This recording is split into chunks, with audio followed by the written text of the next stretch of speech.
usually the talks are for books that don't relate to our publishing list, but I'm also proud in this instance to also share that we publish books as well. Some of you may have heard of Watkins Publishing, and this is actually a book that we've published. So if you look on the spine, you'll see a little W, and we're very, very proud to get this book back into circulation, because it is really an amazing book.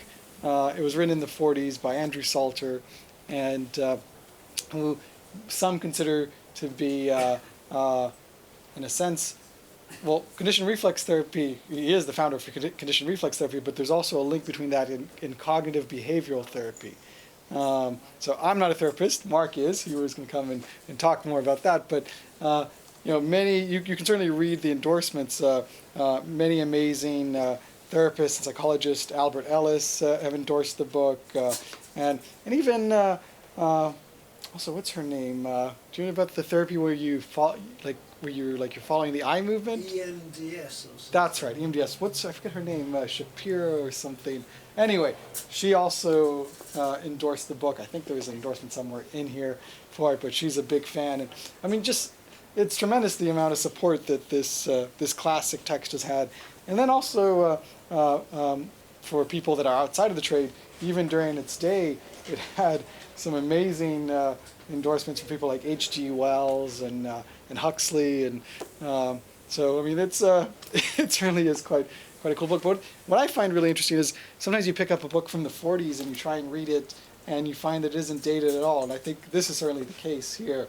It reads extremely well, and it's very approachable. And I think Andrew Salter's message, it's very much about condition, as the title says, it's conditioning your response, very much in the whole Pavlovian way. Everyone here, I'm sure, have heard of Pavlov's dog, right? I don't need to go over that, but the bell that gets associated with the food, and therefore the dog starts to drool, right? So a lot of it's about building associations, and let me just tell you a little bit about how this book came back into circulation, because again, what a tremendous book. It's still just as important today, but it had been completely out of print and for about almost 2 decades now. And I met Mark Davis. I'm happy to share when I went to him for some therapy. So I'll open up a bit here and share that I had and still have a slight needle and blood phobia. And Mark combines hypnosis with CBT. He was able to help me overcome my blood and needle phobia within just a few sessions. One of the reasons I was doing that was because we were expecting, my wife and I wanted to be able to be in the delivery room. And indeed, I was able to cut the umbilical cord, and I didn't faint. I felt a little bit, I admit I still have a bit of a phobia, but I had worked on reassociating, a lot of that stuff to come in with a positive mindset. So I was able to achieve, very good results. And I really would faint very easily before, and I don't faint for other things. Like I'm a very healthy individual. But anyway, Mark definitely proved to me, results speak for themselves, that there are things that you can overcome quite quickly. Again, every case is different. What's interesting about this book also is that Andrew, not only does he share, in a very accessible language, his approach to things, but he also has a lot of different case studies that are in here. What jumps out at you from conditioned reflex therapy is its energy and boldness. This is not a book of weasel words and conditional sentences. This is a statement book. Direct, without being complex. Direct, wise without being complex, and ready to take on the world. No wonder it lit the match that became behaviour therapy. Although based on Pavlovian principles, it is oddly contemporary, including precursors of interoceptive exposure, abandoning useless control agendas, encouraging more direct emotional expression, and many other such topics. Salter's genius is his intuitive grasp of what moves human beings and his willingness to charge straight in that direction. I think this is a book of more than historical interest. I suggest it especially for beginning behavioural and cognitive therapists. If they absorb the spirit of it, They'll be emboldened to be more fully themselves in therapy, and that can only be for the good. And I have to say, I could probably say even more than that about how impressed I am this book and what it completed for me in my journey. I had a degree in philosophy and psychology for a long time back, then engaged in quite a deep spiritual journey, if you will, having an awakening, and then get involved in a spiritual path.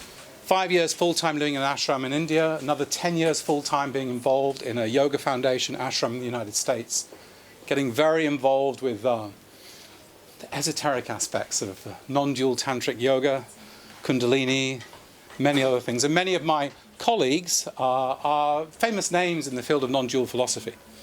And I studied with a renowned meditation master. Nevertheless, I feel that this book joins up important things that are missing in both Eastern philosophy and much of what we currently practice in psychotherapy. And that is about regaining our natural reflexes. Salter's whole book is about returning to our natural state, undoing the inhibition that we've been trained into by society. It's quite provocative in that regard, because he says things like, society is the sworn enemy of mental health. And see, the child is emotionally outgoing and direct and simple, straightforward. But it's as soon as we start to control the child and train them that the trouble begins. And we start to say, don't go so late, don't do this, don't do this. And this hesitation builds up. It really does begin with the muscles and nearly ends with our soul. This trained in holding back of our natural impulses and expression. The question is, would that tear apart society if we expressed our natural emotions moment to moment? Salter talks about us as being emotionally constipated. We're stuck inside ourselves. A few drinks, and in vino veritas, or as he says, in vino emotional veritas. The truth comes out. We begin to connect our emotions and thoughts with our behavior. And this brings, rather than bringing, it does bring some aggression in some people. But mostly notice what happens when most people have a couple of drinks. They become more warm, affectionate, expressive. They feel settled at ease, at one with themselves, comfortable in their own skin. What Andrew Salter wants us to do is to return to that, but without the alcohol. So he says things like, don't think before you speak before you think, and act as if half drunk. Of course, that gives you all the freedom of half-drunkenness with none of the loss of clarity that comes with alcohol, and the ability to take up the reins and self-control anytime you choose. People who encounter Andrew Salter's teachings from the first time are often worried that this will unlock all sorts of problems in society. But when we really study some of the problems that happen, shootings at Columbine, tyrants and dictators, we see they are often the result of people who are twisted emotionally from having never had natural expression of emotion. They've got turned up inside themselves and then take that out on the world. As we enjoy expressing ourselves, like when we've had a few drinks, but practice that without alcohol, we find our human relations warm up. We become more satisfied with our interactions, more effective, more present in the world. I found that not only does it ease our anxiety and neurosis, that is inhibition, but also that we are more present and connected to the world around us. I worked with a young lady who was she was from Ireland, Catholic background. She was a nurse. She'd struggled with OCD a lot and had overcome a lot of it, but came to see me with a very rigid, stiff face and was saying, I think this time, what you have might help me. And so I've made a lot of progress. But she said, I still struggle so much. I'm so stuck inside. I'm so shy. I'm so held back. I introduced her to Salter's work immediately. She came back the next week and she said, my God, she goes, what a change. She goes, I've taken the step of just taking the first step and opening up and approaching everybody in front of me and just trying that out. She goes, it makes me feel so powerful to take the first step. I thought the doctors didn't like me at hospital. She goes, it turns out they're just shy. And then she said, very interestingly, as I practiced this, she goes, I'm feeling things more. Food tastes more delicious. I feel music more. Colours seem more vibrant. And sex? She goes, I didn't think I was very interested in sex. I am. And so just from one session to the next, she'd experienced that just by focusing on this little bit, her held backness, rather than stepping forward and following her feelings, has started to unlock a whole world for her.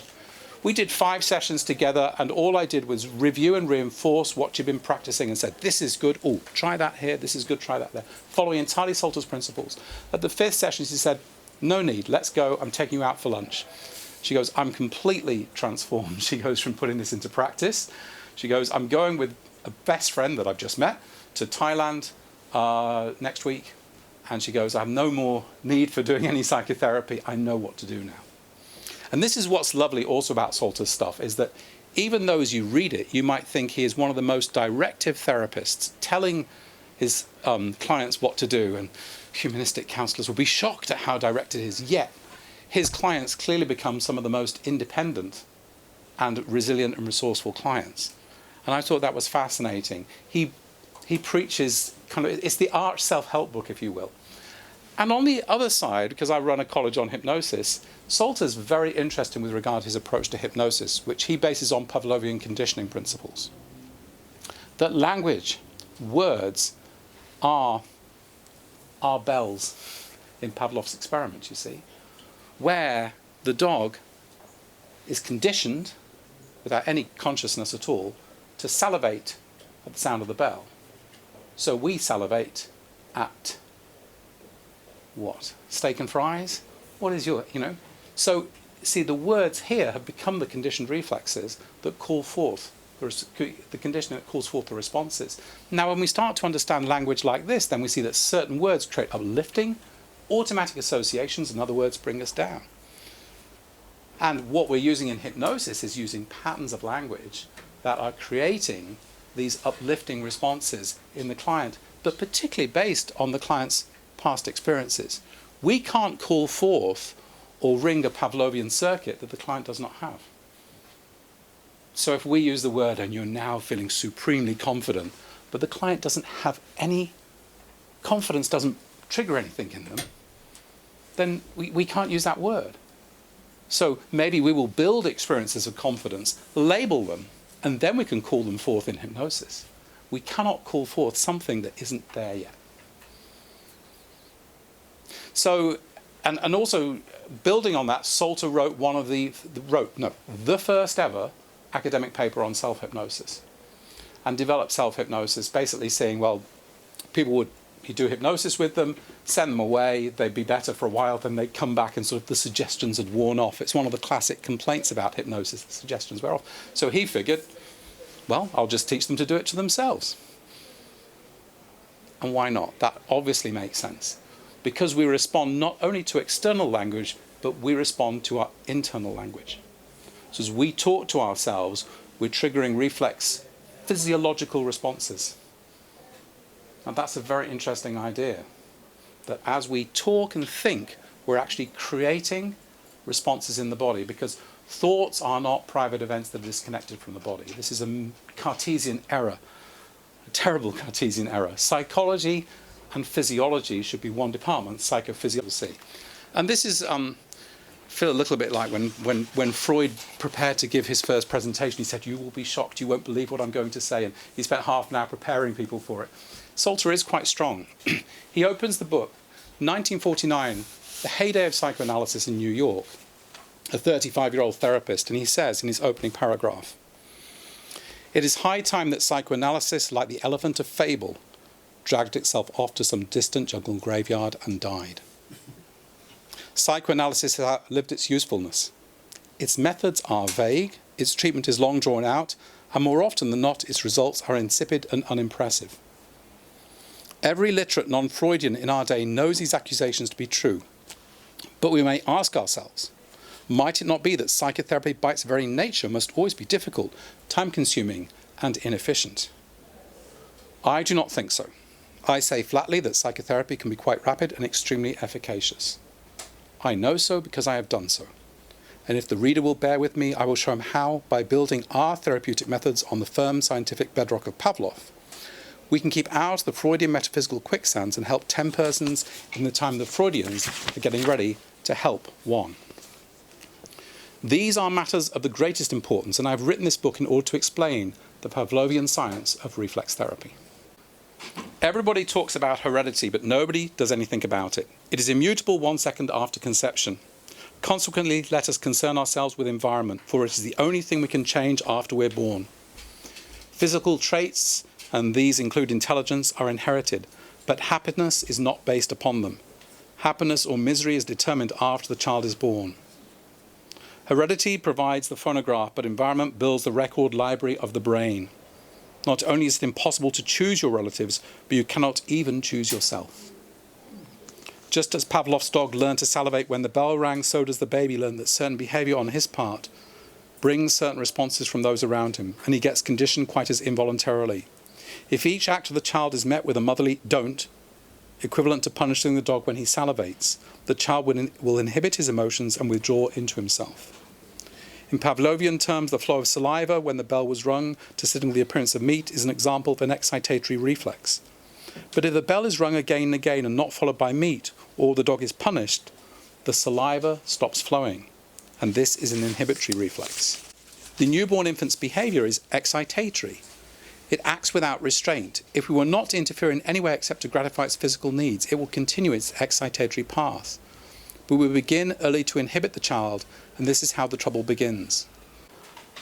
I would have nearly called this presentation, and I think I will go on to do a workshop series called Don't Be Lonely.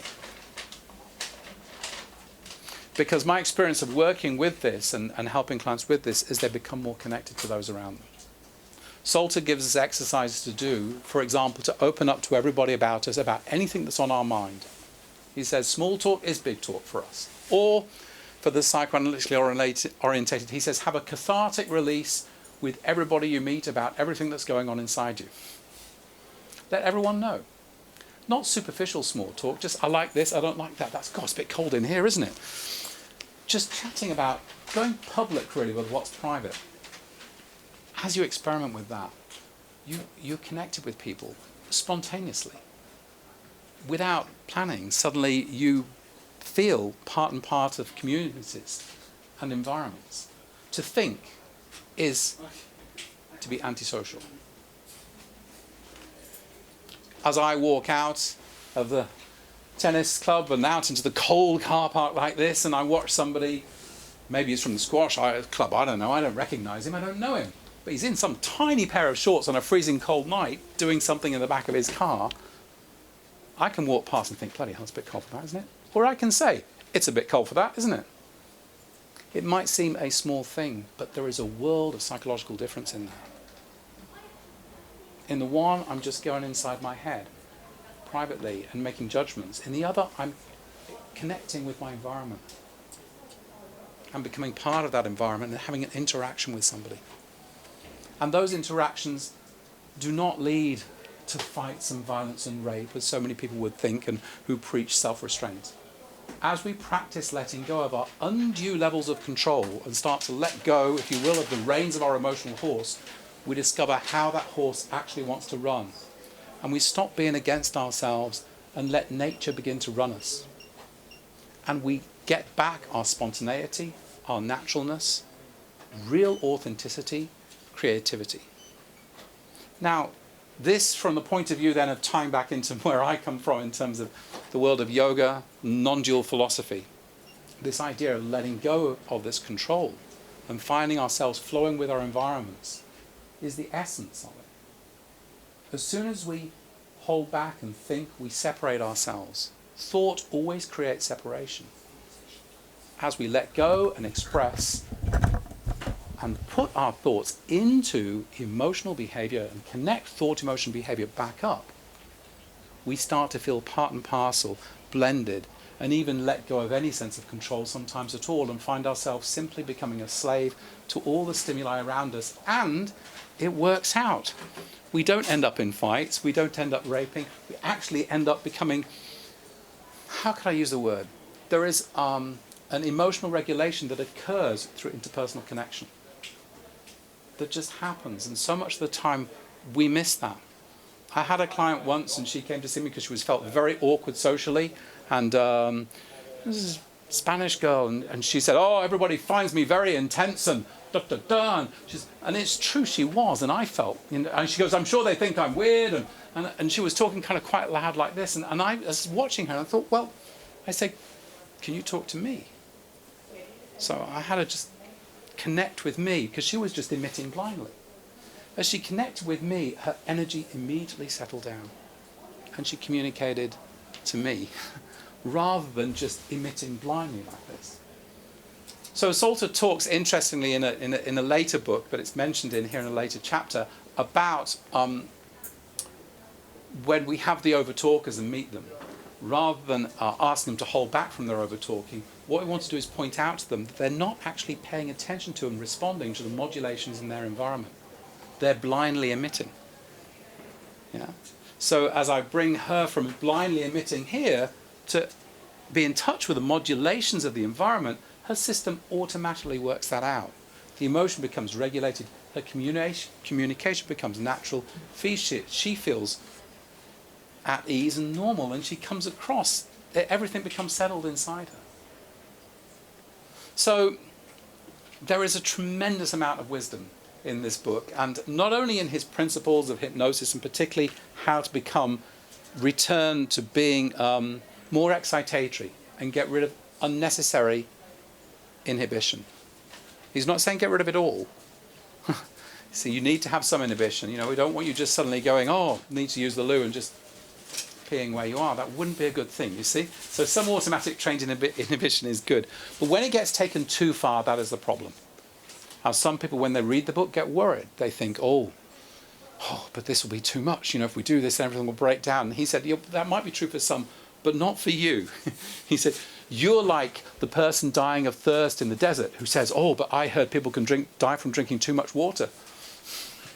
Of course, we could over-practice this and do it too much and end up not being, but that really is the issue, not being responsive to the environment. As we actually practice this and pay attention, we actually become extremely sensitive and responsive to the environment and let go of our control agendas, and nature runs us as evolution designed it. Yeah. And so I encourage you to try this out. Practice it in your interactions with others. Imagine you had give yourself a psychological double and then opening up. And that means being more emotionally expressive in the language, connecting emotion, gesturing. Don't have a poker face. Let everyone know what's going on inside you. Don't simulate agreeability. If you don't agree, let people know. Well, actually, I don't want to go here. No, I don't like that. No, I don't. You know what, guys? I don't even watch football. Sorry. That's a big one that I had to deal with. What else? And stop planning. Stop making lists. Because it doesn't work. A little bit. But list, control, and just start to trust that your system actually is really brilliant. Could we do the work, as you recommend, and then have the alcohol? Yes, but I can assure you that to some extent, you probably would lose interest in the alcohol, because the effects of alcohol mostly are one, muscle relaxation, and that's definitely something you can practice and learn how to relax your muscles, but particularly disinhibition. Why are we attracted to alcohol? Because we let go of the reins and begin to express it. So what I've discovered is that people who are really, there's nothing to be liberated by alcohol with the people that are self-liberated through practicing this. So interest in alcohol drops off, and he has a very interesting chapter on treating alcoholics. He says it should not be called Alcoholics Anonymous, it should be Alcoholics Anonymous, Inhibitories Anonymous, Alcoholics Division, because people who drink a lot are nearly always very inhibitory. Yeah? They need the alcohol to let go of the emotion and be in touch with the present moment. Can't stand themselves or other people till they've had a few drinks. So this book is not just for therapists, you'd say it's also for, as you mentioned, obviously you had the nurse was one of the... I think it's a hugely important self-help book. It's helped so many people around the world when it was published, and now it's out of print. It's very sad. So getting it back into print, massively important self-help book. This is the origin point for assertiveness training and social skills training in psychotherapy. Assertiveness training is something you can definitely get good self-help books on, but the best self-help book on assertiveness training is by two men, Alberti and Eman, who trained with Salter and based it on Salter's principles. And assertiveness training has had a huge impact on not only psychotherapy and social anxiety, social skills training, but particularly on feminism and helping women realize that they have a right to speak up and they can speak up and they can practice that. Salter, I think, takes those ideas even further, and I think this book is incredibly relevant for because we get trained out of following our own feeling, you see. Is there anything like indicating that it might be dangerous? I mean, could I try and hypnotise myself and go into some sort of trance that I couldn't come out of? No, because Salter doesn't teach a concept of trance whatsoever, that it's simply response to language, but you're focused in your internal experience. In the book, it's called Three Techniques of Auto-Hypnosis, a very little book that was published, and that became, he was a consultant for the film The Manchurian Candidate, if anyone knows that, and you can see The Manchurian Candidate, somebody carrying around Salter's little book there. So in that book he outlines a self-hypnosis training program that he takes people through, training them to become, and he estimates, and this is the only danger he mentions, that 20% of people can be trained to do positive visual hallucinations. That means through merely thinking an idea, they can experience a full-blown positive visual hallucination. And he said then we give suggestions to forget that ability because that can cause some problems for them. That would be the only issue perhaps that he mentions. So no, this idea of being stuck in trance, it's not, because when we're teaching self-hypnosis, it's under our control. Yeah, and that's the whole approach, cognitive behavioural approach to hypnosis, which perhaps starts with Salter, but then has been developed considerably, considers all hypnosis fundamentally to be self-hypnosis, and that it's really focused attention on imagined ideas and experiences, and that this is under control and we do not get stuck in, it's not some altered state of consciousness. You know, in the program that I developed at the college, you know, when I took it, and I took it before I bought the college, I took it and trained in it and used it. What we learned, and what I've kind of revived even more so now, is not only somewhat of a historical journey through the development of psychotherapy, but through that an understanding of the fundamental principles by which we get stuck and how we learn and change. And my experience is that many new therapists are not well grounded in the underlying mechanisms of change, so they tend to jump from one thing to another to another. The therapists that I see succeed really well are those that are well grounded in classical conditioning, Pavlovian conditioning, Skinner's operant conditioning, things like social learning theory. These are not new things. These are not new things. By being really well grounded in that, they can start to think, you know, I mean, these are the strongest learning theories in psychology. There's no doubt about that. And as we build our methods on that, we're really on solid ground and can become very creative as therapists, working with a client using fundamental learning theories to develop our approach. So I think going back, also the other thing is, notice how many of the great modern researchers, Stephen Hayes, David Barlow in here says every therapist and most of their clients should read this book. They're going back and saying this is an extremely modern book as well. Salter shows things here about flexibility of personality, that, you know, in which we know, you know, personality is not set, and that it's even 4 to 6 sessions of psychotherapy can quite radically change someone's personality, particularly on neuroticism level, the neuroticism factor. It's worth looking to see what are the most successful and evidence-based therapies as practiced by kind of on the serious end of psychotherapy, not sold in the market. Yeah. And there we see things definitely, obviously behaviour therapy becomes extremely interesting to look at. We go back even the origins of that with learning muscle relaxation. Now, I like to go back and read the originators who shifted the paradigm. Yeah. So, for example, for muscle relaxation, Edmund Jacobson, who developed neuromuscular relaxation and defined modern relaxation, essentially, is to go back and read the masters who introduced it. There's stuff there in that has been lost. For example, he teaches us that all thinking is composed of tiny muscular movements. Schizophrenics have auditory hallucinations. You have them form an O with their mouth like that. There's a reduction in their auditory hallucinations because they're not talking to themselves. They have a problem with their speech perception center inside their brain because it sounds like the voice is coming from somewhere else, but it is their own chatter. So, for example, going back to some of this original stuff. You discover gems that are there. So I like Jacobson. I want to go back and look at Salter. I like to read Beck. I like to read Ellis, and come back and be firmly grounded in the vision. And then also have a look and see what are the developments that are still happening. Let's give Mark a round of applause. Very